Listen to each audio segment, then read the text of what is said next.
A história de Ruth nos leva a um tempo de grande sofrimento em Israel. A fome se espalhava, forçando muitas famílias a deixarem tudo para trás em busca de uma chance de sobreviver. Entre essas famílias estava de Elimeleque, sua esposa Noemi e seus 2 filhos, Malom e Quilion. Eles viviam em Belém.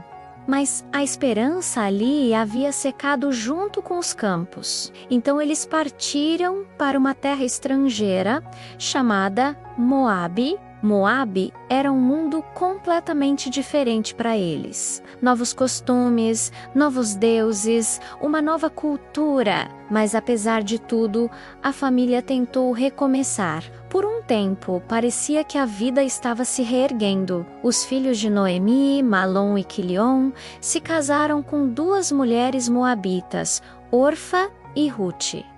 A família cresceu e um novo futuro parecia estar se formando. No entanto, o que parecia ser um recomeço, logo se transformou em uma tragédia devastadora. Primeiro, Elimeleque, o patriarca da família, morreu. A dor foi imensa, mas a vida precisava continuar. Porém, a tragédia não parou por aí. Pouco tempo depois, os 2 filhos de Noemi, já casados, também morreram. De repente, Noemi se viu viúva, sem filhos e sem qualquer sustento. A dor deu lugar a uma amargura profunda. Ela estava completamente sozinha em uma terra que não era sua, sem família, sem esperança, sem futuro. Sentindo-se abandonada por tudo e por todos, Noemi decidiu que a única coisa que lhe restava era voltar para sua terra natal, Belém.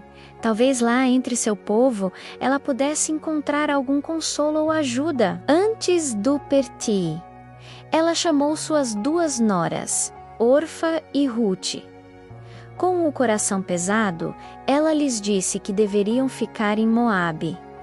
Ali, elas eram jovens, poderiam se casar novamente, ter filhos e reconstruir suas vidas. O futuro delas não deveria ser amarrado ao seu, que parecia ter chegado ao fim. Orfa, em meio a muitas lágrimas, abraçou Noemi em uma despedida dolorosa e decidiu ficar em sua terra. Era uma decisão compreensível, mas Ruth não conseguiu partir com uma firmeza surpreendente. Ela se agarrou a Noemi e naquele momento ela pronunciou palavras que ecoariam através dos séculos, palavras que se tornaram um símbolo de lealdade e amor incondicional. Ela disse: não insistas para que eu te deixe e que não te acompanhe. Aonde fores, irei. Onde ficares, ficarei. O teu povo será o meu povo, e o teu Deus será o meu Deus.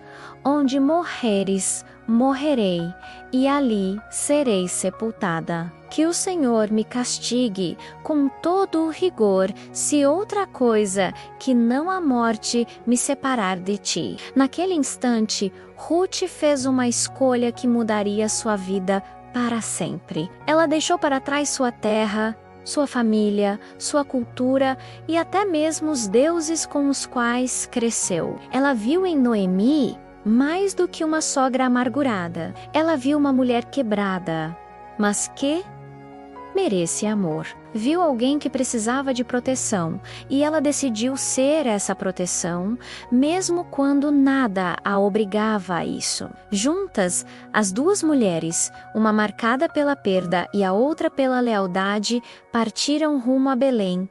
Quando chegaram, a cidade inteira se agitou. As pessoas se reuniram para ver quem estava chegando e reconheceram Noemi, mas mal podiam acreditar no que viam. A mulher que partira anos antes, cheia de vida, agora estava abatida pela dor, com o rosto marcado pelo sofrimento. Ela mesma, sentindo o peso da sua jornada, disse ao povo: não me chamem mais de Noemi, que significa agradável ou alegria. Chamei-me de Mara, que significa amarga, pois o Todo-Poderoso tornou minha vida muito amarga.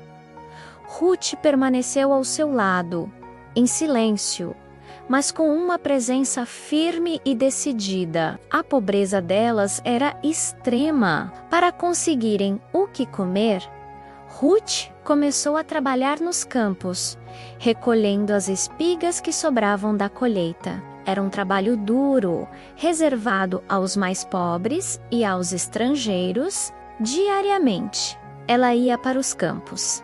Caminhava sob o sol forte, curvando-se para recolher o pouco que caía das mãos dos ceifeiros, sem nunca reclamar. E foi em um desses campos que a história delas começou a mudar. Foi lá que Boaz apareceu. Boaz era um homem rico, respeitado, justo e, por coincidência, o dono do campo onde Ruth estava trabalhando. Ao vê-la, ele não notou apenas sua beleza, mas principalmente sua dignidade, sua humildade e sua incrível dedicação ao trabalho. Curioso, ele perguntou aos seus trabalhadores quem era aquela mulher. Eles contaram a Boaz sobre a lealdade inabalável de Ruth para com Noemi, como ela havia deixado sua terra e seu povo para cuidar de sua sogra viúva. Boaz ficou profundamente impressionado. Tocado pela história dela, ele deu ordens claras a seus ceifeiros: deixem cair algumas espigas de propósito dos feixes para ela. Não a repreendam e garantam que ninguém a incomode. Ele queria que ela tivesse o suficiente para levar para casa, sem esforço e sem humilhação. Quando Ruth voltou para casa naquele dia, com os cestos cheios de grãos, Noemi ficou surpresa. A quantidade de comida era muito maior do que o esperado. Ela perguntou onde Ruth havia trabalhado e quem tinha sido tão generoso. Ao ouvir o nome de Boaz, os olhos de Noemi se iluminaram com uma nova esperança. Ela reconheceu o nome e soube que Boaz era um parente próximo de sua família. Segundo a lei da época, ele era um parente remidor, alguém que tinha o direito e, em certo sentido, o dever de resgatar a propriedade da família e restaurar o nome de Elimeleque. Guiada pela sabedoria e pela experiência de Noemi, Ruth se aproximou de Boaz de uma maneira honrada e corajosa, seguindo os costumes da época. Ela não pediu caridade, mas sim buscou proteção e uma chance de reconstruir a família que havia perdido. Boaz, já admirado por seu caráter, ficou ainda mais tocado pela integridade e coragem dela. Ele viu uma estrangeira que não apenas cuidava de sua sogra, mas que também havia abraçado o Deus de Israel com fé genuína. Decidido a fazer a coisa certa, Boaz agiu. Ele não tomou Ruth para si de qualquer maneira. Ele seguiu todas as leis e costumes. Reuniu os líderes da cidade na porta de Belém, um lugar onde os negócios e as questões legais eram resolvidos. Ele negociou publicamente o direito de resgatar a terra de Elimeleque e, com isso, o direito de se casar com Ruth. Sua ação não foi motivada apenas pelo dever. Foi um ato de respeito, admiração e, sim, de amor. Boaz viu em Ruth uma mulher de caráter raro, uma pessoa que não abandonou uma viúva desamparada e que enfrentou um futuro totalmente incerto com fé e coragem. O casamento de Ruth e Boaz foi uma celebração não apenas para eles, mas para toda a comunidade. E para Noemi, foi a restauração de sua vida. A mulher que se chamava de amarga agora tinha um motivo para sorrir novamente. Ela ajudou a criar o filho do casal, um menino chamado Obed, e encontrou nele a alegria que pensava ter perdido para sempre. O lar que antes era marcado pela morte e pela dor, agora estava cheio de vida e esperança.